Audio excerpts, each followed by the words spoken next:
క్రీస్తు విరోధులైన వారు సంస్థలుగా ఏర్పడి ఈరోజు ప్రజల మధ్య ఐక్య వేదికల పేరిట బైబిల్ వెలుగులో అన్న ఒక తప్పుడు ప్రణాళికతో క్రైస్తవుల మధ్య వీళ్ళు ప్రవేశించి అనేక మంది విశ్వాసాలను చెడుపుతున్న సమయం ఇది. ప్రియులారా, వారు ఒకరు కాదు, ఇద్దరు కాదు, క్రీస్తు విరోధులైన వారు అనేకులైన క్రీస్తు విరోధులు ఈ తరంలో బయలుదేరారు. వారి ధ్యేయం ఒకటే, క్రైస్తవులు బైబిల్ని విడిచిపెట్టాలి, క్రైస్తవులు క్రీస్తును నమ్మకూడదు. కనుక క్రైస్తవుల నమ్మకాలను దెబ్బతీయడానికి మన పవిత్ర గ్రంథమైన బైబిల్ జోలికి వస్తూ మనము నమ్మిన బైబిల్ని వారు చూపిస్తూ బైబిల్లో యేసుక్రీస్తు శిలువకు సంబంధించిన సందర్భాలను వక్రీకరిస్తూ వాళ్ళు యేసు శిలువ వేయబడలేదు అనే తప్పుడు ప్రచారాన్ని ప్రజల మధ్య వారు సాగిస్తున్నారు. ప్రియుల, అలాంటప్పుడు బైబిల్ చదువుతున్న మనం అల్ప విశ్వాసం కలిగిన వారిని, అప్పుడే క్రీస్తులోనికి వచ్చిన వారిని మనం కాపాడాలి. ఎందుకంటే ఒకవేళ ఈ మాటలు శత్రువుల మాటలు అమాయకులైన అప్పుడే బాప్తీసం తీసుకున్న సహోదరుల చెవిలో పడినట్లయితే వారు క్రీస్తుని విడిచిపెట్టి బైబిలుకు తప్పుడు గ్రంథమని నిర్ణయాలు తీసుకొని తమ ఆత్మలను నిత్యాగ్ని దండనకు జారవేసుకునే భయంకరమైన పరిస్థితి ఉన్నది.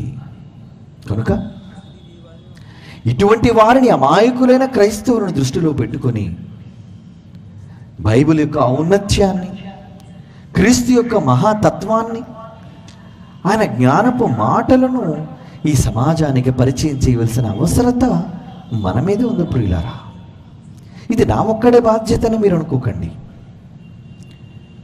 ప్రతి క్రైస్తవుడు, క్రీస్తును నమ్మిన ప్రతి క్రైస్తవుడు మీరు నమ్మిన విశ్వాసము పక్షాన పోరాడాలి. మీరు నమ్మాలి. మీరు నమ్మింది ఆ యేసునే కదా. ఒకవేళ మీరు నమ్మిన ఆ ప్రభు లేపబడకపోతే మనం నమ్మికెందుకు చెప్పండి?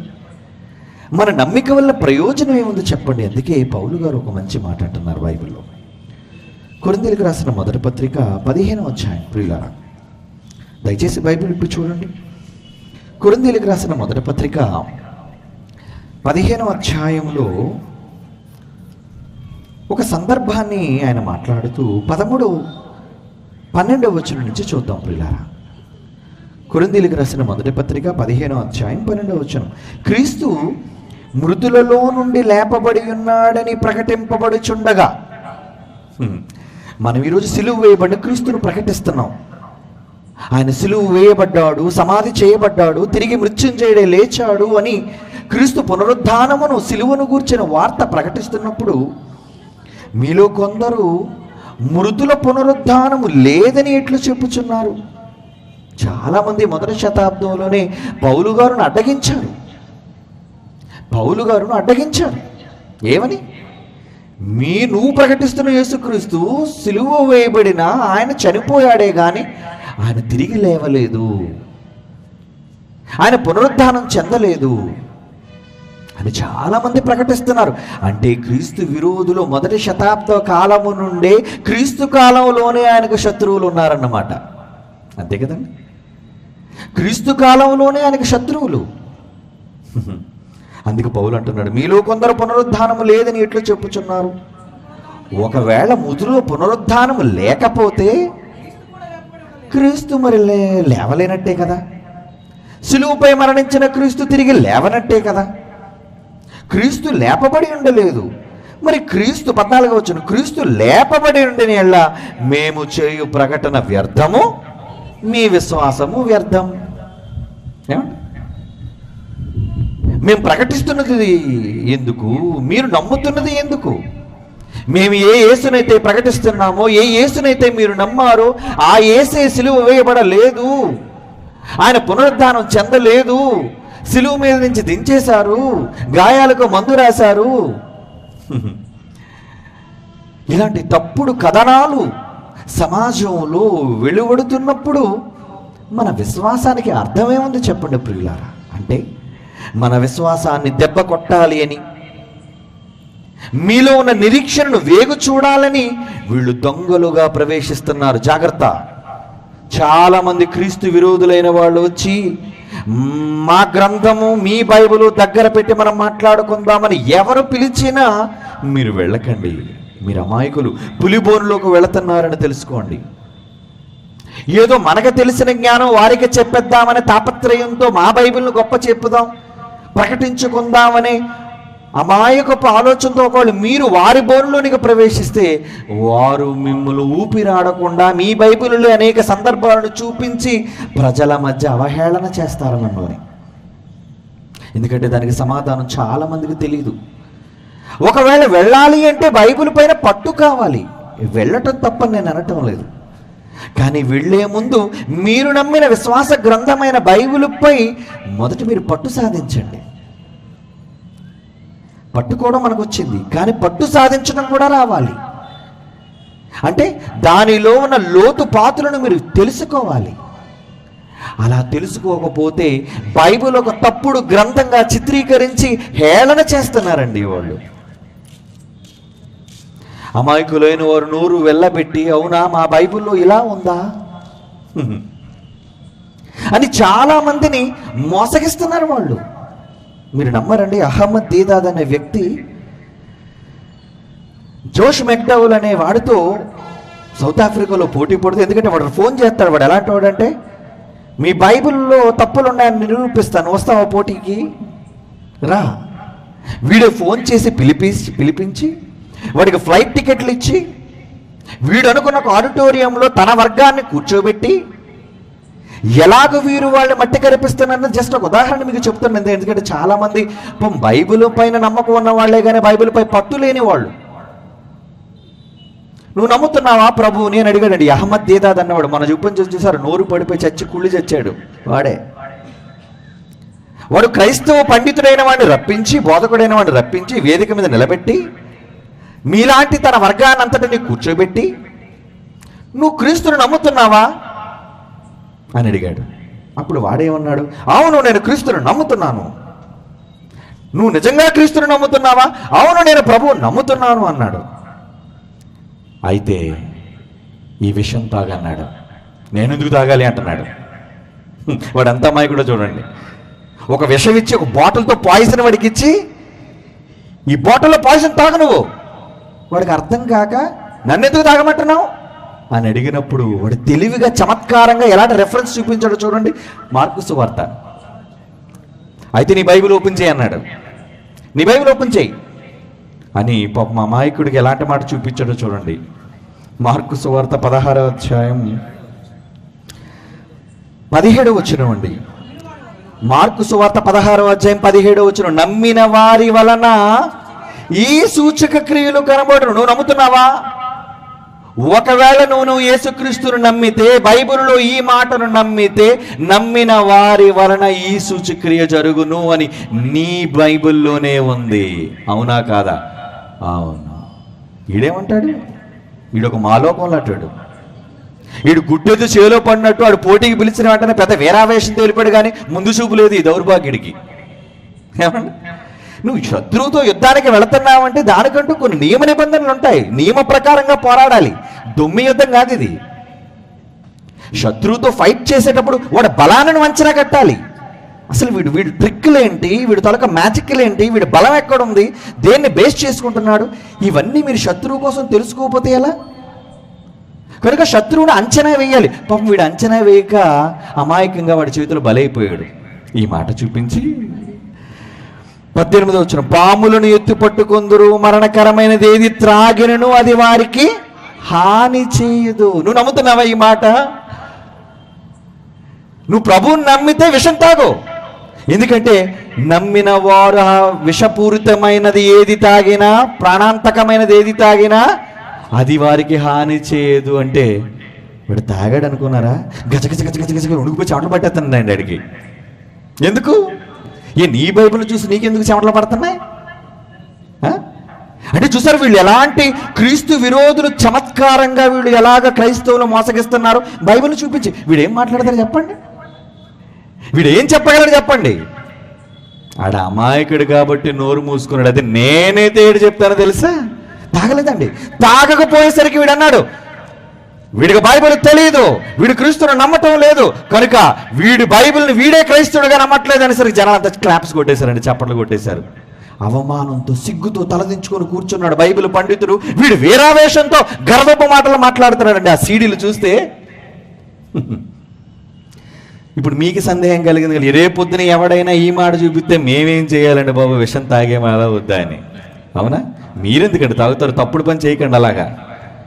బైబిల్లో ఉన్న మాటలన్నీ అందరివి అనుకుంటే పొరపాటు. కనుక సందర్భానుసారంగా బైబిల్ తెలియదు. అదే నేనైతే ఎలా మట్టి గడిపిస్తాను తెలుసా? రాయ్ బైబిల్ తీరా, నువ్వు నాకు 17వ వచనం చూపించావు కానీ 14వ వచనం చదవరా చిట్టికి అన్నా అని అంటాను నేనైతే. 14వ వచనం ఏముంది అందులో? పిమ్మట 11 మంది శిష్యులు భోజనము కూర్చుండునప్పుడు ఆయన వారికి ప్రత్యక్షమై తాను లేచిన తరువాత తను చూచిన వారి మాట నమ్మనందున వారి అపనమ్మిక నిమిత్తము గద్దించి వారితో మాట్లాడుతున్న సందర్భం. ఈ మాటలు ఎవరితో చెప్పాడు? తనను వెంబడించిన అపోస్తులైన వారు 12 మంది శిష్యులతో చెప్పిన మాట కానీ ఈ రోజు ఈ మాట నాకు వర్తించదు. ఇది తాగని విషయం. నోరు మూసుకుంటాడండి. ఏం చేస్తారో చెప్పండి. సమయం సందర్భం తెలియకుండా మాట్లాడితే పట్టులో పెట్టలా జరిగిపోతాం మన వాళ్ళకి. పాపం అమాయకులైన వాళ్ళకి ఇలాంటి మెలకువలు బైబిల్లో తెలియక, బైబిల్లో ఉంది, బైబిల్లోనే ఉంది. నమ్మిన వారి వాళ్ళ సూచక్రియలు జరిగింది అన్నాడు, జరుగుతాయి అన్నాడు. అది ఎప్పుడు జరుగుతాయి, ఎప్పటి నుంచి జరుగుతాయి, ఎప్పటి వరకు జరుగుతాయి, ఇవన్నీ తెలియాలి కదండి. ఇవన్నీ తెలియకుండా బైబిల్లో ఏ మాటలు ఎక్కడున్నాయో తెలియకుండా ఒకళ్ళు శత్రువుతో యుద్ధానికి వెళ్తే శత్రువు తెలియదుగా చమత్కారంగా నిన్ను పడగొడతాడు. కనుక శత్రువుతో చేసే యుద్ధం తెలివైనదై ఉండాలి. విశ్వసిస్తే తాగేస్తాం మనం? నిజంగా తాగితే చచ్చిపోతాం మనం. ప్రభువు నమ్మిన వాళ్ళమే అయితే చావమా మనం? అది మనకు చెబుతున్న మాట కాదు. తానును వెంబడించిన 12 మంది అపోస్తులైన వాళ్ళకి చెబుతున్న మాట. అప్పటికి 11 మందే ఉన్నారు. కనుక ప్రియులారా, ఇది ఎందుకు చెప్పానంటే ఇలాంటి బైబిలులోని మాటలు చూపించి క్రీస్తు వ్యతిరేకులైన వారు బైబిలుపై దాడి చేస్తున్నారండి. ఏమిటి బైబిల్తో వాళ్ళకి ఏం పని చెప్పండి? ఈరోజు మన దేశం బైబిల్ ఎంత గౌరవించిందో తెలుసా? సుప్రీం కోర్టు మొదలుకొని జిల్లాలలో ఉన్న అతి చిన్న న్యాయస్థానం వరకు ఒక బైబిల్ని ప్రామాణిక గ్రంథంగా చూపిస్తుందండి. ఒక సాక్షి రావాలి అంటే దేని మీద ప్రమాణం చేస్తుందో తెలుసా? నువ్వు క్రైస్తవుడా అయితే బైబిల్పై ప్రమాణం చెయ్యి. అవునా కదా? ఈ దేశ అత్యున్నత న్యాయస్థానం మొదలుకొని ప్రతి న్యాయస్థానంలో బైబిల్ని ప్రామాణిక గ్రంథంగా పెట్టి దాని మీద ప్రమాణం చేయిస్తున్నప్పుడు ఒక దేశ రాజ్యాంగం గౌరవించి ఒక దేశ చట్టమే బైబిల్ గౌరవిస్తున్నప్పుడు నువ్వెవడోరా బైబిల్ జోలికి వస్తున్నావు? నువ్వు మనకి ఎన్ని గుండెలంటే బైబిల్ జోలికి రావడానికి. బైబిల్ని అలా అన్నందుకు వీడి వీడియోలు చూపించి ఓచలు లెక్క పెట్టించవచ్చు వాళ్ళతోని. కానీ మనం క్రైస్తవులం కదండి. మనం క్రైస్తవులం. వాడిని సరి చేయడానికి చూస్తున్నామే కానీ వాడి మీద దాడి చేయాలను. ఏమంటే ఎప్పటికీ వీళ్ళు క్రీస్తు విరోధులు మాట్లాడిన మాటలను ఒకవేళ మా దగ్గర సాక్ష్యాధారాలతో ఉన్నాయి కనుక ఎప్పటికీ తలుచుకుంటే కాశ్మీర్ మొదలుకొని కన్యాకుమారి వరకు ఎన్ని సంస్థలు అయితే ఉన్నాయో క్షణాల మీద ముగించగలం. వీటన్నిటిని చట్టాన్ని ఉపయోగించి, ఈ దేశ చట్టాన్ని ఉపయోగించి. కానీ ఎందుకో మేము దీర్ఘశాంతం వహిస్తున్నాం, ఎందుకో ఇంకా సహిస్తున్నాం. మీరు కంట్రోల్లోకి వెళ్తే మంచిది. మరలా చెప్తున్నాను, ఎందుకంటే ఇప్పుడు లైవ్ కార్యక్రమం జైశాలి.టీవీలో 100 దేశాలకు పైగా చూస్తున్న ఈ కార్యక్రమాన్ని, ఇక్కడ జరుగుతున్న ఈ కార్యక్రమాన్ని ప్రపంచవ్యాప్తంగా చూస్తున్న వాళ్ళందరితోనే చెబుతున్నాను, ఒకవేళ ఎవరైనా బైబిల్ పడని వాళ్ళు ఒకవేళ ఉంటే ఎప్పటికైనా బైబిల్ జోలికి రావడం మానుకొనటం మంచిది. అది జకీర్ నాయక్ మొదలుకొని కిందనున్న ఫకీర్ నాయకుల వరకు చెప్తున్నాను నేను. జకీర్ నాయక్ మొదలుకొని ఫకీర్లందరూ కొరకు చెప్తున్నాను నేను. వద్దు, బైబిల్ జోలికి రాకండి. వచ్చారు ఇంకా నేను మాటలతో చెప్పను, చట్టాన్ని ఆశ్రయించి మిమ్మల్ని అందరినీ కటకటాలు వెనుక ఓచల్లోనికి పంపిస్తాను. మీ సంస్థలు కూడా ఉండవు, మీ సంస్థలు కూడా నేలమట్టం చేసేస్తాను. వద్దు, అనవసరంగా బైబిల్ జోలికి రాకండి. క్రైస్తవులం కాబట్టి ఎప్పటివరకు ప్రేమించి క్షమించి మీరు ఎన్ని మాటలు అంటున్నా నా సహోదరులు దారి తప్పిపోతారేమని కనికరించి ఈ మాటలని సాక్ష్యాధారాలతో వాళ్ళకి చెప్పి నా ప్రజలు నేను కాపాడుకుంటున్నాను అంతే. నేను వాళ్ళు కాపాడాలనుకుంటున్నాను అంతే. ఒకవేళ నేనే పగ తీర్చుకోవాలి అనుకుంటే అసలు నువ్వు నామరూపాలు లేకుండా అయిపోతావు. ఈలోపు నన్నేదో చేసేద్దాను నువ్వు అనుకుంటావేమో, అది నీ భ్రమ. వార్నింగ్లు ఇచ్చారు చాలా సార్, బతకాలని లేదా? నువ్వెవడరా నన్ను బ్రతికించడానికి? నాలో ఈ జీవాన్ని నింపింది పరలోకము నా తండ్రి. నేను ఎంతకాలం భూమి మీద బ్రతకాలో ఆయన రాశాడు ఆయుష్. ఈ లోపు నువ్వు కాదు కదా, నీ బాబు తలుచుకున్నా నా వెంట్రుక తెంపలేడు, నా వెంట్రుక తెంపలేడు. నన్ను లేపాలి అంటే నువ్వెవడు గొట్టంగాడు లేపడానికి? నీ దగ్గర బాగుంది అనుకున్నావా? నీ దగ్గర కుట్ర పండుతున్నావు అనుకున్నావా? జనాలు పంపాలనుకున్నావా? ఒకవేళ చావాలని ఆయన ఆదేశం అయితే చావడానికి రెడీ. నేను నా దేవుడి కోసం చావడానికి సిద్ధంగా ఉన్నానండి. బ్రతుకుట క్రీస్తు కొరకైతే చావైతే నాకు లాభం. ఆ రోజు నా అన్న ఆయన పౌలు అన్నాడు. అదే మాట ఈ రోజు నేను మాట్లాడుతున్నాను. నా దేవుని కోసం, నా బైబిల్ కోసం ఐఎమ్ రెడీ టు డై. చస్తాను నేను, ఎందుకంటే చస్తే వేరే స్వర్గం నాకు. నువ్వు చెప్పినట్టు వేరే స్వర్గంలో 50 మంది అమ్మాయిలు చూస్తారని తప్పుడు మాటలు విని బాంబులు పెట్టుకొని చేస్తున్నారు దరిద్రులు. చాలా మందికి అలాంటి తప్పుడు మాటలు చెప్పే ఈరోజు ఉగ్రవాద సంస్థలైన వాళ్ళు బెల్టులకు బాంబులు కట్టి ప్రజల మధ్య విధ్వంసాన్ని సృష్టిస్తున్నారండి. నేను అలాంటి స్వర్గాన్ని కోరుకోవడం లేదు. నా కోసం ఎదురు చూస్తున్న నా కన్న తండ్రి పాదాల దగ్గరికి చేరిపోవాలనుకుంటున్నాను. నేను లేవాలి అంటే, నేను చావాలి అంటే పైనుంచి ఆజ్ఞ రావాలి, అప్పుడు నేను లేచిపోతాను. ప్రియమైన దేవుని పిల్లలారా, నేను ఎందుకు ఇంత ఆవేశంతో చెప్తున్నానో తెలుసా? నా యేసును, నా బైబిల్ని అవమానకరంగా మాట్లాడుతున్నందుకండి నాకు బాధ కదండి. నా యేసునంటే నాకు బాధ కదండి. ఏం చేశాడనండి నా యేసు? వాళ్ళకి ఏం ద్రోహం చేశాడు చెప్పండి? వాళ్ళకి ఏం అన్యాయం చేశాడు చెప్పండి? ప్రేమించటమా? క్షమించటమా? వారి కోసం ప్రాణం పెట్టడమా? సహాయాన్ని చేసి చివరకు శిలువ మీద తన రక్తాన్నంతా కార్చి తన ప్రాణాన్ని మానవ సమాజం కోసం పణంగా పెట్టినందుకు ఆ రోజు నా యేసును కుట్ర చేసి చంపేశారే. తప్పుడు సాక్షులు నిలబెట్టారే. నేరం చేయని అమాయకుడైన నా క్రీస్తును అవమానపరిచి, నిందించి, కించపరిచి చంపారే. నా యేసుపై కుట్ర జరిగింది. నా యేసుకు అన్యాయం జరిగింది. అందుకే ఈ తరంలో నేను బ్రతుకున్నప్పుడైనా సరే నా తరంలో నా యేసుపై కుట్ర జరగకూడదు అనుకుంటున్నాను. నేను బ్రతుకున్నంత కాలం, నేను పెంచుతున్న పిల్లలు, నా తండ్రి అయిన జైశాలి పీడి సుందరరావు గారు భూమి మీద ఉన్నంత కాలం ఈ పోరాటం యేసు కొరకు, బైబిల్ కొరకు సాగుతూనే ఉంటుంది. మేము భూమి మీద బ్రతుకున్నంత కాలం ఈ పోరాటాన్ని దేవుని పక్షాన చేస్తూనే ఉంటామండి. ఇది పేరు ప్రఖ్యాతుల కోసమో, అధికారాల కోసమో, ధనం కోసమో చేస్తున్న నీచమైన ప్రకటనలు కాదండి.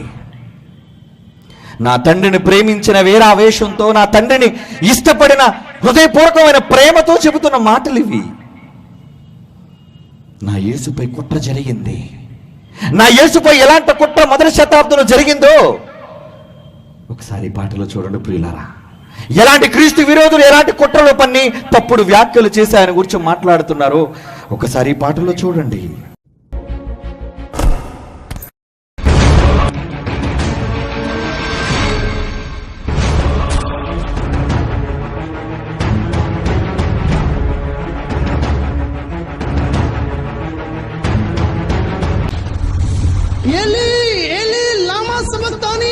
అని కేక వేశారు. దూరంగా ఉన్న వాళ్ళకి వినపడుతుందా లేదా? వినపడుతుందా లేదా? వినపడుతుంది. రాసుల రాను బిగ్గరగా కేక వేసి పడిపోయాడు. ప్రాణము విడిచాను అని రాశారు.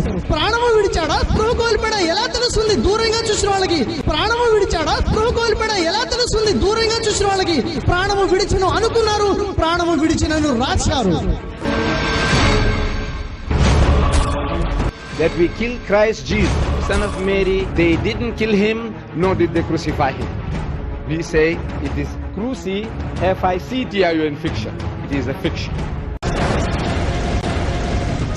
నేను చావను, నేను చావను, సజీవుడనై యెహోవా క్రియలు వివరించెదను.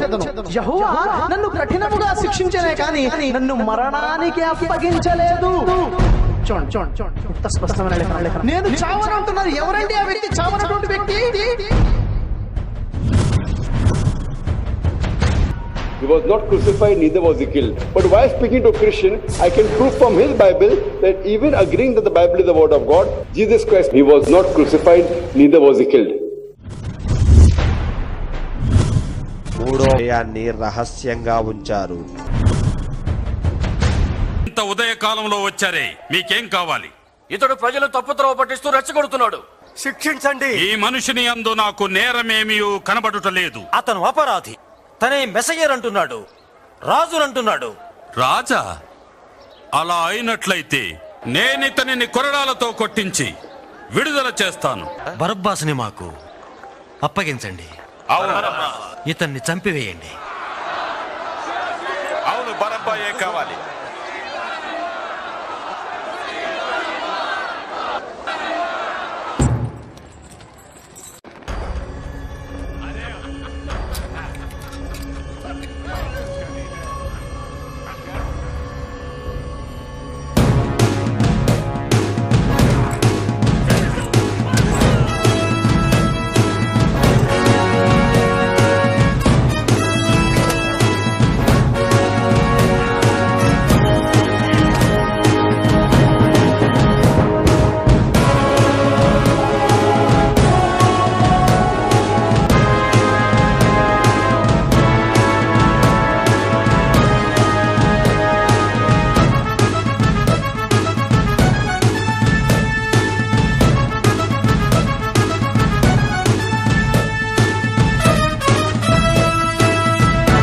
నడి రోడ్డు మీద తన పరువు తీసి చంపేశారు క్రూరంగా నా యేసుని.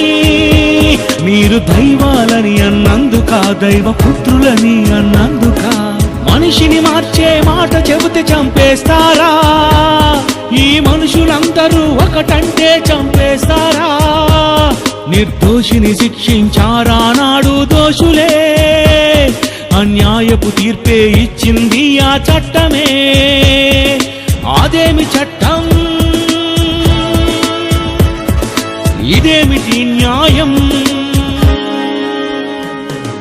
యేసుపై కుట్ర పన్నారు ఆనాడే ఆ యోధులు.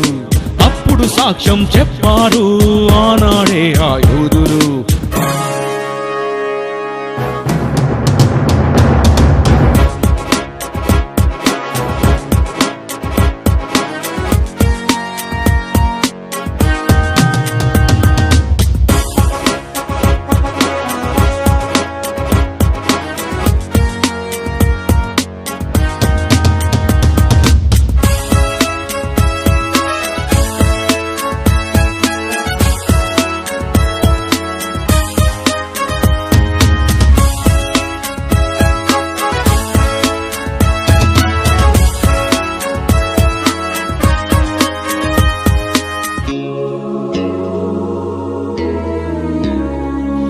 స్వస్థతలెన్నో చేశాడు, దేవుని కోసం చెప్పాడు.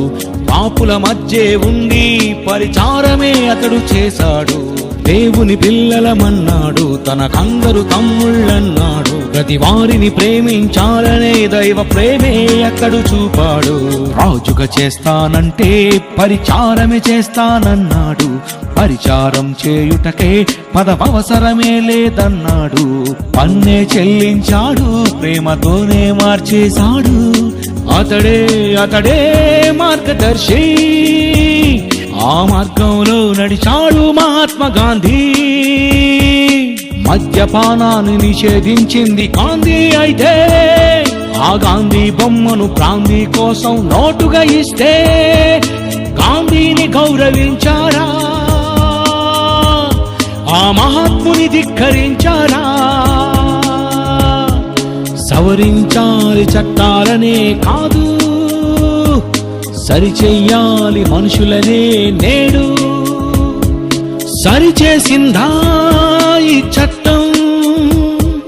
చంపుటగా ఈ సెక్షన్. హంతకులంతా చేస్తున్నది అదే పని, ఈ చట్టం తన పని చేస్తున్నది అదే పని. మొక్కై వంగనిది మ్రానైతే వంగునా, ఈ జ్ఞానం మనిషికి లేకుంటే ఈ మనిషే లొంగునా. దేవుని జ్ఞానం ప్రకటిస్తే చెడిపోతుందా ఈ లోకం? యేసుపై కుట్ర పన్నారు. బోలో స్వతంత్ర భారత్ కి జై. సాంప్రదాయం కలిగిన భారతదేశం అన్నది భారతీయులం మనం. దీనికి ఒక గౌరవం ప్రపంచంలో, ఒక ఆధిక్యత ఈ దేశానికి ఉంది. ఆయన ఇండియన్ చెప్పుకోవాలని గర్వపడుతున్నాను. ఒక ఇండియన్ గా, భారత పౌరునిగా నాకున్న స్వాతంత్ర్యం ఏంటో తెలుసా? ఎప్పటికైనా ప్రపంచ దేశాలలో భారతదేశమే గొప్పదని నిరూపించి చూపిస్తాను. బోలో సమైక్య ప్రజలకి, ఈ దేశ రాజ్యాంగానికి, మనందరి దేవునికి. పిడి సుందర్రావు జాతీయ గీతాన్ని గౌరవపరిచాడన్నారు, పిడి సుందర్రావు జాతీయ పతాకాన్ని అవమానపరిచాడని కళ్ళబొల్లి మాటలు చెప్పి సమాజాన్ని తప్పుతో పట్టిస్తున్నాడు జెమినీ న్యూస్ వాడు.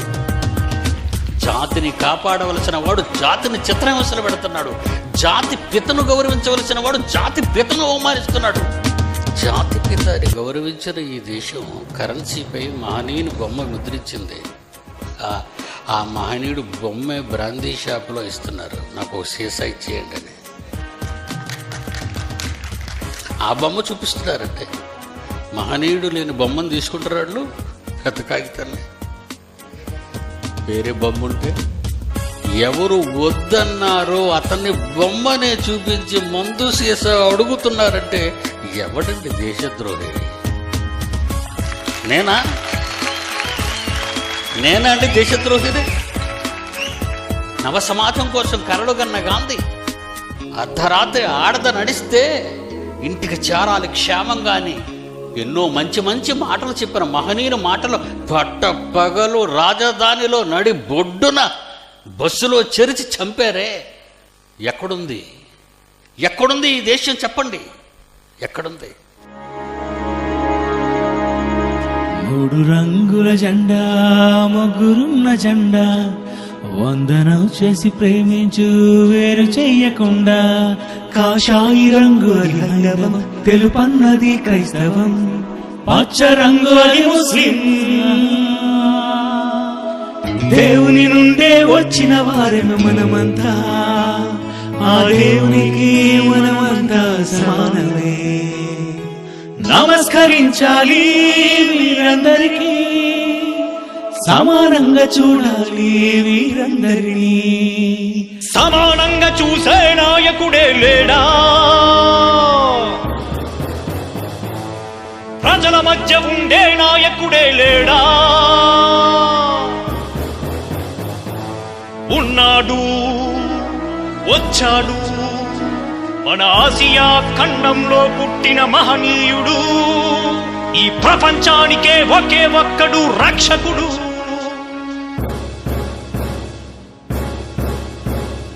సత్యం ధర్మం మార్గం మోక్షం సర్వజ్ఞాని క్రీస్తే, ప్రేమ జాలి కరుణ త్యాగం చూపించాడు క్రీస్తే.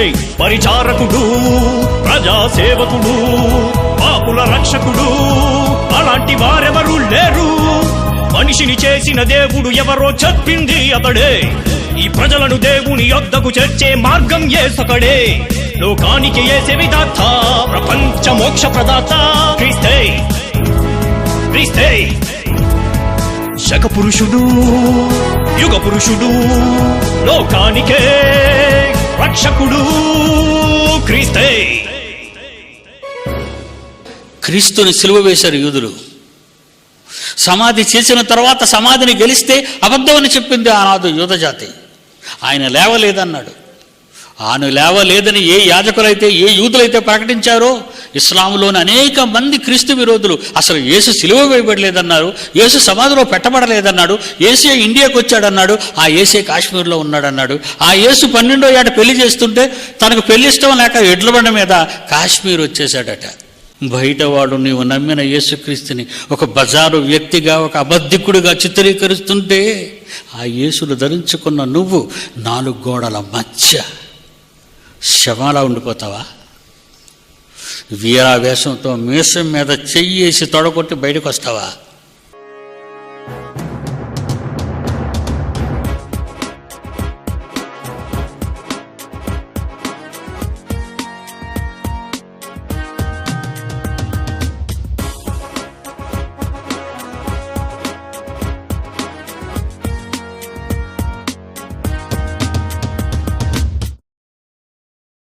క్రీస్తునందు ప్రియమైన దేవుని పిల్లలారా, నా తండ్రి మాటలలో ఉన్న ఆవేశం వెనుక ఉన్న ఆంతర్యం ఏంటో తెలుసా? మనం నమ్మిన యేసు క్రీస్తు సిలువ వేయబడ్డాడు, తిరిగి లేచాడు, ఈ సమాజాన్ని కాపాడడానికి మృత్యువును గెలిచిన మహనీయుడుగా వన్ అండ్ ఓన్లీగా నిలిచాడు. ఈ సమాజంలో వన్ అండ్ ఓన్లీ ఒక్కడే, ఆయన ఒక్కడే. ఏమండి, చాలా బహుమతులు ఇచ్చారండి చాలా మందికి. ఆస్కార్ అవార్డుల కుప్పలుగా వచ్చాయి చాలా మందికి. అలాగే నోబుల్ శాంతి బహుమతులు, అదే పెద్ద బహుమతి ప్రపంచంలో, అది కూడా చాలా మందికి వచ్చాయి. అలాగే మన దేశంలో పద్మభూషణులు, పరమవీర చక్రలు ఎన్నో ఎన్నో ఎన్నో ఎంతో మందికి ఎన్నో వచ్చాయి. కానీ ఎప్పటికీ ఎవ్వరికి ఇవ్వని, ఒకరికే దక్కిన ఒకే ఒక బిరుదు ఏంటో తెలుసాదండి? ఒకే ఒక పురస్కారం ఏంటో తెలుసా?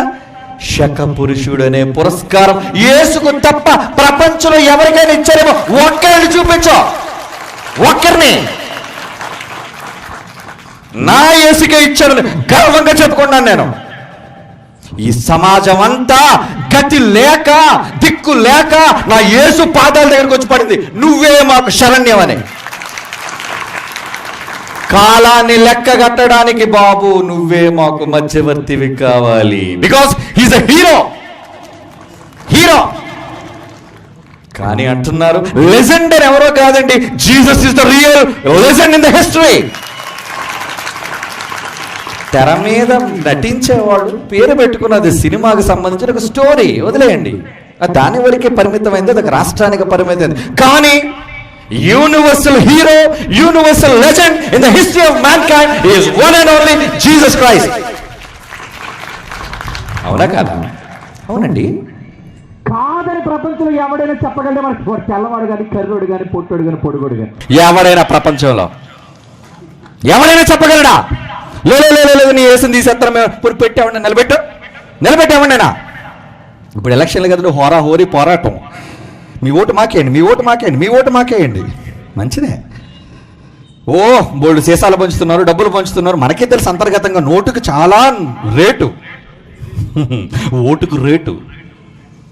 ఏమండి, ఈ ప్రపంచమంతా అన్ని దేశాలలో ఒకవేళ జనరల్ ఎలక్షన్సే కండక్ట్ చేసి వారు నమ్మిన దేవుళ్ళని అభ్యర్థులుగా నిలవబెట్టి ప్రపంచ ప్రజలు ఓటేయమనండి, మెజారిటీ ఎవరికి వస్తుందో తెలుసా? నీవు నమ్మిన యేసుక్రీస్తుకి, నేను నమ్మిన యేసుక్రీస్తుకి. Bumper majority. దీనికి డబ్బు పంచవలసిన పని లేదు, చిట్టి కన్నా ఓటుకు నోటు ఇవ్వాల్సిన పని లేదు. గుద్దే యేసు పేరు చూస్తే, బొమ్మ చూస్తే గుద్దే, దానికి ఏకగ్రీవంగా వేసేస్తారండి. ఇప్పుడు చెప్పండి, నా యేసు హీరో కాదా? జీరో అంటున్నావా? ఒరే దరిద్రుడా, 1 ప్రారంభం అవ్వాలన్నా 0 నుంచే ప్రారంభం అవ్వాలరా. అందుకని నా యేసు నువ్వు అనుకున్నాడు జీరో అయినా, జీరో లేకుండా 1కి ప్రాధాన్యత లేదు. జీరో లేకుండా 1 కూడా ప్రాధాన్యత లేదు. 1కి ఎంత ప్రాముఖ్యత ఉందో 0 కూడా అంతే ప్రాముఖ్యత ఉంది నాయన. తెలుసుకో నువ్వు. కాలచక్ర ప్రారంభకుడు యేసుక్రీస్తు, కాలచక్ర ప్రారంభకుడు. అందుకే క్రీస్తు పూర్వం అన్నారు, క్రీస్తు శకం అన్నారు. నీకు చేతనైతే చరిత్ర మార్చుకో. ఒకళ్ళు నువ్వు వెళితే నువ్వు చరిత్ర మేలో చరిత్రహీనుడు అయిపోతావు. నువ్వు వేల సంవత్సరాలుగా జరుగుతున్న చరిత్రను నువ్వే డబ్బాగాడు వచ్చి కాగితంతో చరిపెత్తావా చరిత్రనే? ఎన్ని గుండెలురా నీకు యేసు ప్రభువుని అనడానికి? ఏమండి అంత పెద్ద రబ్బర్ ఉందా నీ దగ్గర చెరిపోయడానికి? నా యేసును గూర్చి ఎన్నున్నది. ఒకవేళ ఈరోజు మనం అనుకున్న న్యాయస్థానాలలో ఎవిడెన్స్లు ఉంటాయండి, సాక్ష్యాలు. ఎలాగో తెలుసా? 1 చూసి సాక్ష్యం, 2 విని చెప్పే సాక్ష్యం, 3 కాగితాల సాక్ష్యం.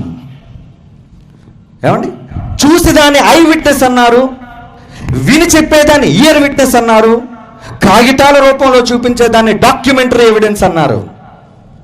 నా యేసును చూచిన వాళ్ళు ఏమని సాక్ష్యం ఇచ్చారో గత 3 రోజులుగా బాగా వింటూనే ఉన్నారు మీరంతా.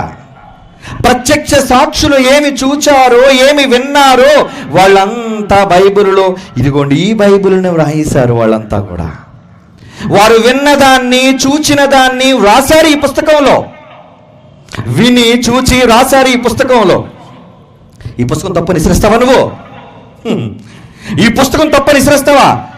ఈ పుస్తకం ఈ రోజు నీ కోసం ముద్రించి తెచ్చుకున్నది కాదు. ఇది 1000 సంవత్సరాల చరిత్ర ఉందా ఈ పుస్తకానికి. ఒకవేళ నీకు డౌట్ అయితే కార్బన్ డేటింగ్ చేసుకోరా సన్నాసి, పోయి కార్బన్ డేటింగ్ చేయి. చరిత్రకారులు రాసిన పుస్తకాల ముందటవో బైబిల్ ముందటదో కార్బన్ డేటింగ్ చేయి. నువ్వేదో సైన్స్లో గొప్ప అన్నావు కదా, తెలివైన అన్నావు కదా, వెళ్ళు. ప్రాచీన ప్రతులు ఉన్నాయి, బైబిల్ యొక్క ప్రాచీన ప్రతులు. అవి ఎన్ని వందల వేల సంవత్సరాల క్రితం రాయబడ్డాయో చదువు, వాటిని పరిశీలించు వాటిని. అప్పుడు తెలుస్తుంది బైబిల్ ఎంత నిజమైన నిర్ధారించి నిజమైన దైవ గ్రంథం అని తెలుసుకోవాలి నువ్వు. ఎవరండి యేసుకు ఎదురొడ్డే వాళ్ళు? అన్ని చేయాలనుకుంటున్నారు పాపం. యేసుక్రీస్తుని ఎలాగైనా నొక్కేయాలి. బాంబులట్టాడు ఆయన, నొక్కే కొద్ది పేలు ఎక్కువైపోద్ది నీకు.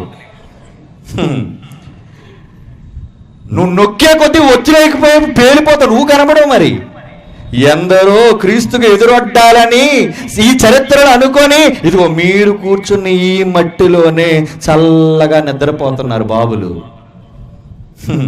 మీ బాబులు, మీ బాబులు నా యేసుక్రీస్తుని ఏమీ చెయ్యలేక 2000 సంవత్సరాలైనా చేత కాకుండా మట్టిలో కలిసిపోయారు.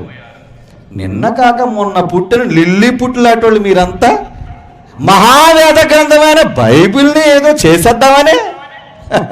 రే, అది మీ కళలో కూడా జరగని పని. ఎందుకంటే బైబిల్లో ఒక మాట ఉందండి, బైబిల్లో ఒక మాట ఉంది. యేసుక్రీస్తుని అనగొట్టేయాలని వీరావేశంతో లేచిపోయాడు ఒక వ్యక్తి, ఈళ్ళటి సన్నాసే. అంతకుముందు యేసు పేరు చెబితే బంధించి, యేసు పేరు చెబితే చంపేసి, యేసు పేరు చెబితే చెరసాలలో వేసి రెచ్చిపోయాడు. టైం ఉంది కదా దేనికైనా. ఒకానొక టైంలో పట్టుకున్నాడు సరిగ్గా అతన్ని. ఎప్పుడైతే పట్టుకున్నాడో ఆ పట్టుకున్నప్పుడు ఆయన ఒక మంచి మాట పలుకుతున్నాడు అండి. అపోస్తుల కార్యములు 26వ అధ్యాయం 14వ వచనంలో దెబ్బతిన్న వ్యక్తి ఏమని సాక్ష్యం ఇస్తున్నాడు చూడండి. ఆయన ఎవరో కాదు, హీస్ మిస్టర్ పౌలు గారండి. అపోస్తుల కార్యములు 26వ అధ్యాయం 14వ వచనంలో కళ్ళు పోయి చాలా రోజుల వరకు అంధకారంలో మగ్గి చివరికి ఆయేసే దిక్కని బాప్తీసం తీసుకొని యేసును నమ్మిన పౌలు గారు చెబుతున్న సాక్ష్యం ఏమంటున్నాడు తెలుసా? నేను ఆల్రెడీ ఎదురెళ్ళాను బాబు, నా కాళ్ళు చేతులు తెగిపోయి నాకు. కనుక ఇప్పుడు ఎవరితో చెప్తున్నాడు ఆ మాట? అపోస్తుల కార్యములు 26వ అధ్యాయం 14వ వచనం. రాజా, ఎవరనుకున్నారు ఈ రాజు? మిస్టర్ హేరోద్, అగ్రిప్ప రాజా,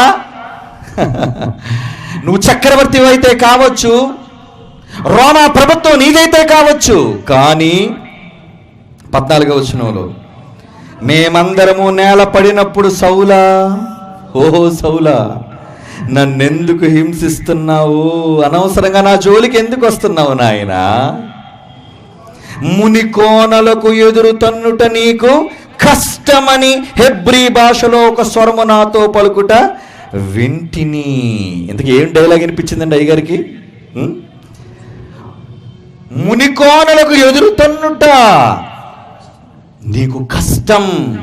దున్నడానికి రైతు పలుగు దించిన తరువాత, దున్నడం ప్రారంభించిన తర్వాత ఏదైనా అడ్డు తగిలితే పెళ్ళగించేస్తాడు ఆయన పైకి.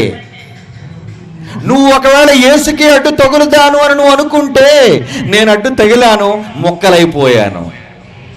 అడ్డు పడ్డాను, ముక్కలుగా విడిపోయాను నేను. అందుకే ఏమంటున్నాడు చూడండి, ముని కోణలకు ఎదురుతొనుట నీకు కష్టమని హెబ్రీ భాషలో ఒక స్వరము నాతో పలుకుట వింటిని. అప్పుడు నేను, ప్రభువా, అబ్బా లార్డ్, ప్రభువా అంటే ఏంటి? My lord. ఎవరయ్యా తమరు? ఎవరు మీరు? Yes, I am the lord. నేనే రా ప్రభు, నీ రాజుని నేను, నీ ప్రభువుని నేను. ఎవరో చెప్పమంటావు నా పేరు? నీవు హింసించుచున్న యేసు. నేనెవరో కాదు నాయన. నువ్వు ఎవరినైతే పట్టుకొని అనవసరంగా అనరాని మాటలు అంటున్నావో, ఏ బైబిల్ అయితే తప్పుడు గ్రంథము, బైబిల్ ప్రకారంగా నేను సిలువ వేయబడలేదు అంటున్నావో, ఆ యేసునే నేను, ఆ యేసునే. కనుక వద్దు, నా జోలికి రావద్దు అని ఆ రోజు నన్ను హెచ్చరించాడు. అందుకే నా రూట్ మార్చేసుకున్నాను అంటున్నాడు పౌలు. సాక్ష్యం మారిపోయింది, రూటు మారిపోయింది. అందుకే యేసుక్రీస్తు వారు బతికున్నప్పుడు తన కోసం ఒక మాట అన్నాడండి. ఏంటో తెలుసా? స్వయంగా ఆయన మాటల్లోనే విందాం. లూకా రాసిన సువార్త 20వ అధ్యాయం, లూకా సువార్త 20వ అధ్యాయం 17-18 వచనాలు చూడండి ప్రియులారా. లూకా సువార్త 20వ అధ్యాయం 17-18 వచనాలు. ఆయన వారిని చూచి, అలాగైతే ఇల్లు కట్టువారు నిషేధించిన రాయి, మూలకు తలరాయి ఏ యేసైతే ఒక మరియమ్మకు వ్యభిచారం చేయడం వల్ల పుట్టిందని అన్నావో, ఆ యేసే రా నీకు శకపురుషుడు. ఏ యేసైతే మగ్దలేని మరియను ఉంచుకొని పెళ్లి చేసుకుని పిల్లల కన్నాడు అన్నావో, ఒక వ్యభిచారిగా చిత్రీకరించావో, ఆ యేసేరా నువ్వు డేట్ వేయడానికి మూలం. ఇల్లు కట్టువారు నిషేధించిన రాయి, మూలకు తలరాయి. హెడ్ ఆయన. ఎవరికి హెడ్? మానవ సమాజానికి హెడ్. అందుకనే అన్నిటికన్నా పైనామం, అన్ని నామముల కన్నా పైనామం ఎవరిది? ఎందుకు రాయించారనుకున్నాను ఆ మాట? ఇందుకే. ఎవడి పేరైనా కింద ఉండాలి, దేవుడు పంపిన అభిషిక్తుని పేరు పైన ఉండాలి. ప్రతి నామము కంటే పై నామము యేసు నామం, నా యేసు నామం. సిలువలో చనిపోయిన నా యేసు నామం ఈరోజు సమాజంలో పైనున్న నామం ఆయనది. అందుకే ప్రపంచ క్రైస్తవులు ఈరోజు ఆయనకు పాదాక్రాంతులయ్యారండి. వాళ్ళలో ఎన్ని డినామినేషన్లు అయినా ఉండొచ్చు, కానీ వాళ్ళు నమ్ముతుంది ఇదే బైబిల్.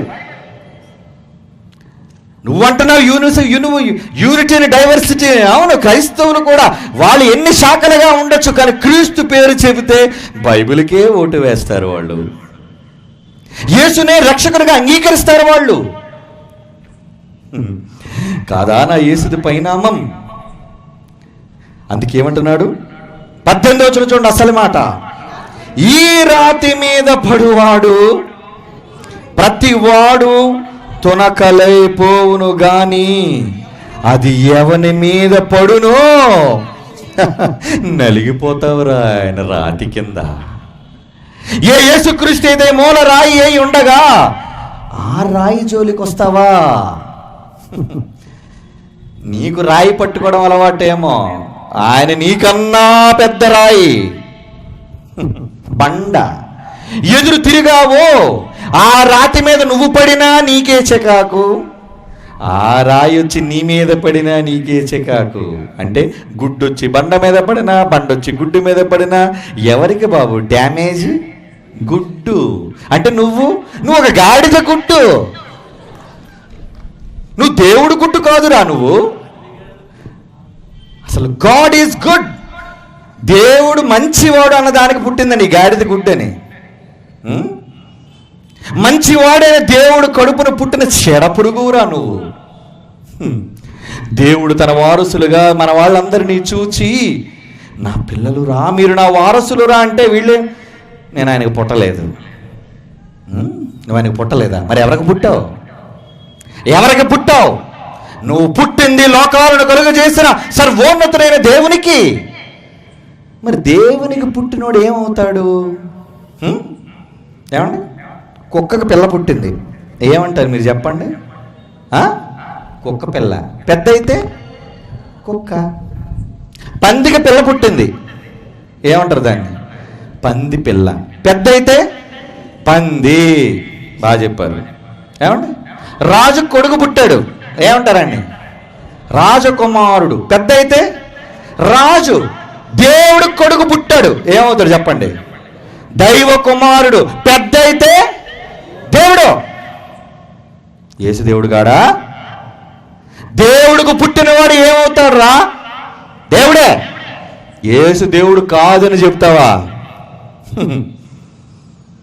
యేసు దేవుడు కాదని చెప్తావా? దేవుడికి పుట్టినవాడు దేవుడైతే రాలి.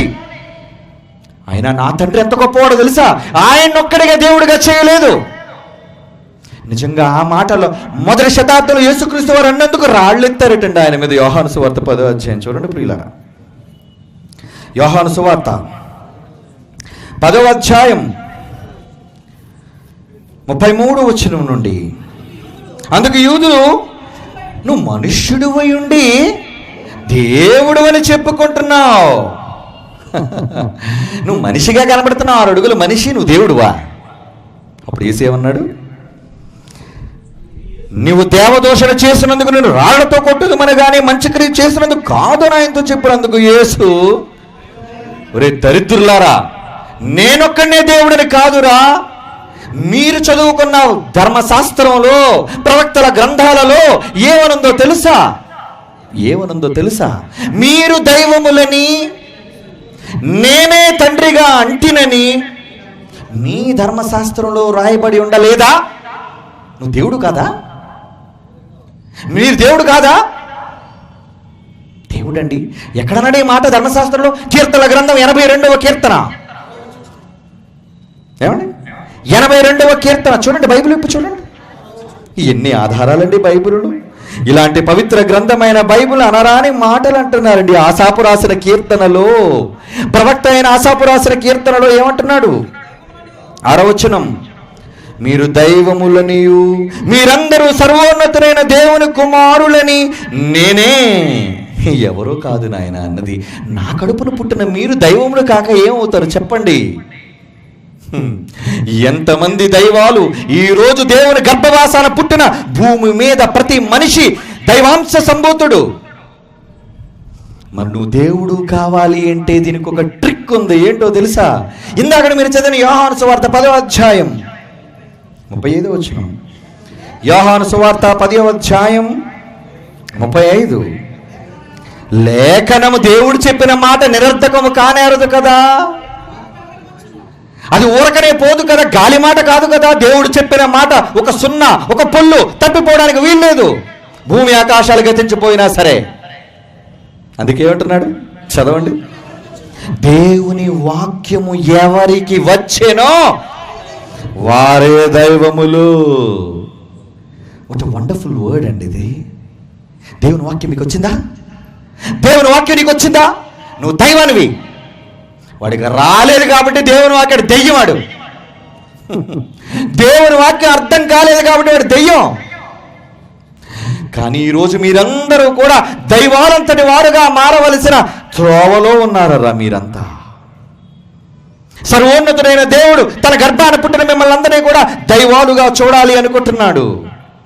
దైవాలంతటి వారుగా మారాలి అనుకుంటున్నాడు. క్రీస్తు స్వరూపం మీ యందు ఏర్పడాలి అనుకుంటున్నాడు. మీరంతా తన సమాజంగా మారాలి అని దేవుడు కోరుకుంటున్నాడు. ఇది తప్ప?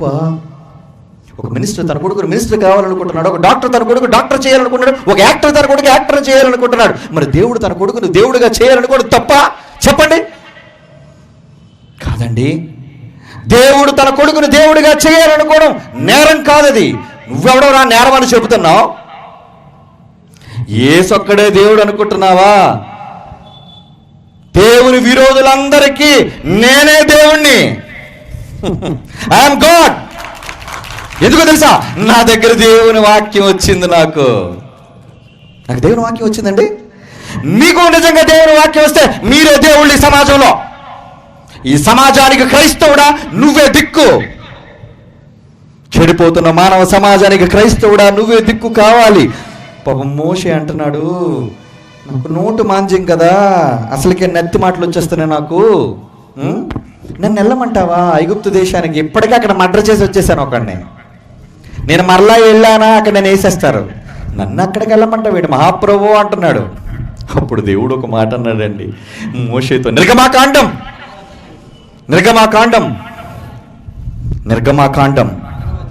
4వ అధ్యాయం 16వ వచనం.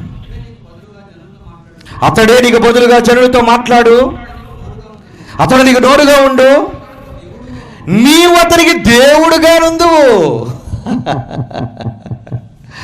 ఎవరటండి దేవుడు? ఫరో కాదురా, ఫరోకి నిన్ను దేవుడుగా నియమిస్తున్న మిస్టర్ మోసెస్. వెళ్ళో 7వ అధ్యాయం 1వ వచనం. నిర్గమాకాండం 7వ అధ్యాయం 1వ వచనం. కాగా యెహోవా మోషేతో ఇట్లనెను, ఇదిగో నిన్ను ఫరోకు దేవునిగా నేనే అపాయింట్ చేస్తానని. వెళ్ళు, నీ కర్ర ఎత్తితే సముద్రం చీలిపోవాలి, నువ్వు మాట పలికితే చీకటి కమ్మాలి, నువ్వు మాట పలికితే పేలు రావాలి, పురుగులు రావాలి, దూలు లేవాలి, నీళ్లు రక్తంగా మారాలి అన్నాడు. అదండి, నువ్వు మాట సెలవిస్తే వాడు కొడుకు లేచిపోవాలి. ఆనాడు మోషేను దేవుడిగా నియమించి మోషేకి అంత పవర్ ఇస్తే ఇప్పుడు నాకు ఉన్నదా లేదా మీరు చెప్పండి. దేవుని వాక్యం నాకు వచ్చింది కాబట్టి నేను దేవుణ్ణి తలుచుకున్నానా? అందుకే ఇందాక అన్నాను, లేపేస్తాను మొత్తం సంస్థలన్నిటినీ. Because I'm God. నాకు దేవుని వాక్యం వచ్చింది, నేను దేవుని వాక్యం నేర్చుకున్నాను. నేను దీని ముందు ఇంకా విద్యార్థిని, నాకంతా తెలుసని నేను అనటం లేదు. ఇంకా నేను బైబిల్ ముందు విద్యార్థిని, నేను నేర్చుకుంటున్నాను ఇంకా బైబిల్ కూర్చొని. దేవుడు అన్నాడు నేర్చుకోమని, నేను నేర్చుకున్నాను కనుక దేవుని వాక్యం నా దగ్గరకు వచ్చింది కాబట్టి ఇలాంటి క్రీస్తు విరోధులందరికీ నన్ను చూస్తే దేవుణ్ణి చూసినాడు గజగజలాడాలి. ఒకనాడు నా తండ్రి గజగజలాడించాడు, ఆయన అంశాన్ని పుట్టిన నేను ఇప్పుడు గజగజలు ఆడిస్తున్నాను, ఇక ముందు ఆడిస్తాను, ఇందులో సందేహం లేదు. క్రీస్తు విరోధులందరికీ సింహ స్వప్నమైపోవాలి క్రైస్తవుడా. అది నా ఒక్కడి బాధ్యత కాదర్రా. మరి మీరు కాదా వీరులు? మీరు కాదా పుట్టింది దేవునికి? మీరు కాదా దేవుని వాక్యం మీ దగ్గరకు రాలేదా? మీరు దైవాలు కాలేరా? లేదండి మేము ఎప్పుడు మనుషులుగా పురుగులుగా నీచులుగా ఉండిపోతామంటారా? వద్దరా, వద్దు. మీరంతా దేవుళ్ళుగా మారవలసిన సమయం ఆసన్నమైంది. కాకినాడ పట్టణంలో మీరే క్రీస్తు విరోధులకు దైవాలు కావాలి. హైదరాబాద్ పట్టణంలో ఉన్న వాళ్ళే హైదరాబాద్లో క్రీస్తు విరోధులకు దైవాలు కావాలి. ఇలా ప్రపంచంలో ఆరిన నేల మీద ఎక్కడ క్రీస్తు విరోధులు ఉన్నారో వాళ్ళందరికీ బైబిల్ చదివిన క్రైస్తవుడే దేవుళ్ళు కావాలి. తొక్కేయాలండి, వీళ్ళందరినీ తొక్కేయాలి. ఒకవేళ మీరు తొక్కడం అనుకుంటే, మీకు ఇబ్బంది అనుకుంటే నా వెనకాత ఉండండి, తొక్కేస్తాను నేను. నా వెనకాత ఉండండి. దేవుని పిల్లలారా, నా యేసు మతాన్ని ప్రకటించలేదండి. నా యేసు మార్గాన్ని బోధించాడు పరలోకానికి. నా యేసే పరలోకానికి నిజమైన మార్గం. అందుకే మీరు వెళ్ళేటప్పుడు చివరిగా ఈ పాట చూడండి. నా యేసు ఎలాంటి మార్గమయ్యాడు ఈ సమాజానికి? సిలువ వేయబడిన యేసు క్రీస్తు మార్గమయ్యాడు. లైఫ్ డాడీ, దేవుడు ఎలా ఉంటాడు డాడీ? దేవుని చూడాలండి డాడీ, చెప్పు డాడీ.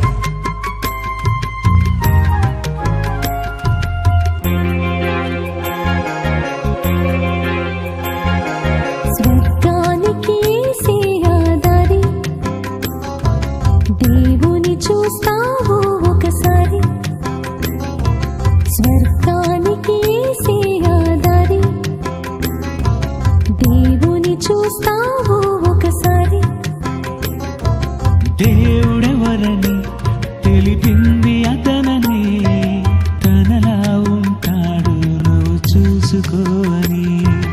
దేవుడెవరని తెలిపింది అతనని,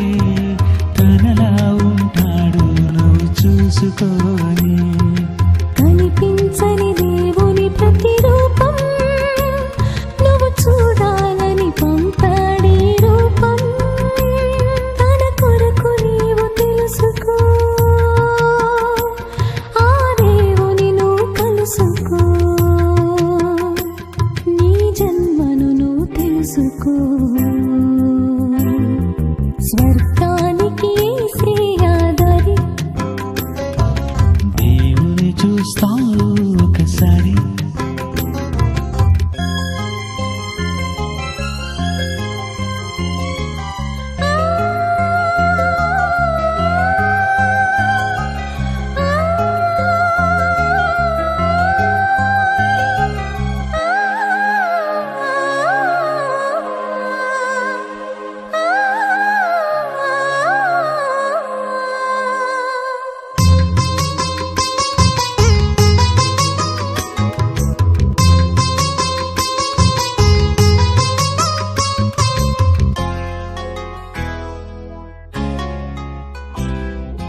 ఏ కాలమందు అతన్ని చూడలేదు ఎవరు, ఏ కాలమందు స్వరము వినలేదు ఎవరు, ఏ కాలమందు అతని చూడలేదు ఎవరు, ఏ కాలమందు స్వరము వినలేదు ఎవరు. దేవుని చూస్తే నరుడే బ్రతకడు, అతని చూసే శక్తి కళ్ళకు లేదు. చూసాడు యేసే పరలోకంలో దేవుని, చూసింది అతనే పరలోకంలో ఆత్మని. యేసుని చూసి దేవుని తెలుసుకో, బయలుపరిచింది యేసని చదువుకో. ఈ నరులెవరు చూడలేదు తెలుసుకో. స్వర్గానికి శ్రేయాదారి దేవుని చూస్తావు ఒకసారి.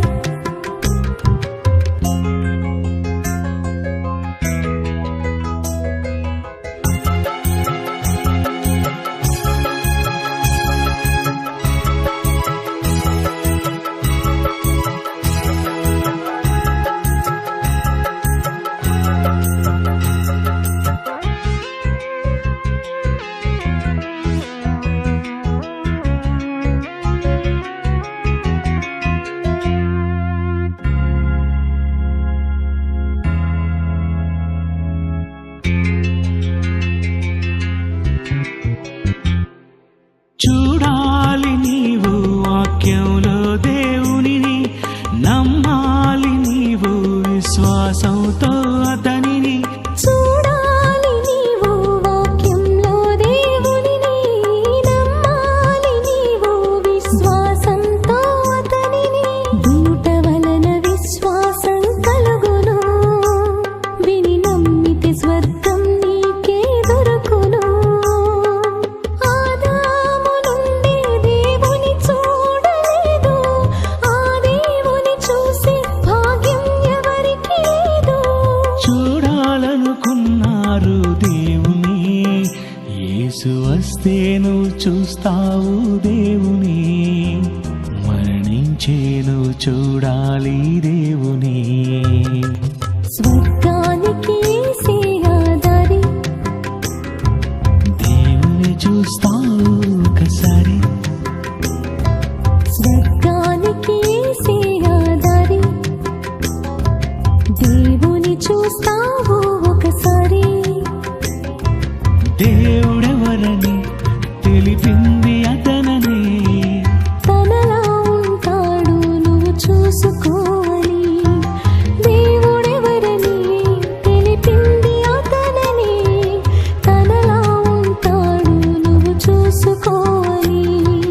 కనిపించని దేవుని ప్రతిరూపం నువ్వు చూడాలని పంపాడి రూపం. తన కొరకు నీవు తెలుసుకో, ఆ దేవుని నువ్వు కలుసుకో. నీ జన్మను నువ్వు తెలుసుకో. స్వర్గానికి శ్రేయాదారి దేవుని చూస్తావు ఒకసారి.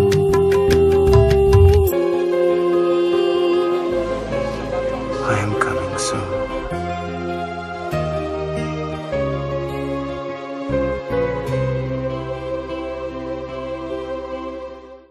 ప్రియులారా, ఈ సభల యొక్క ముఖ్య ఉద్దేశం ఒకటే.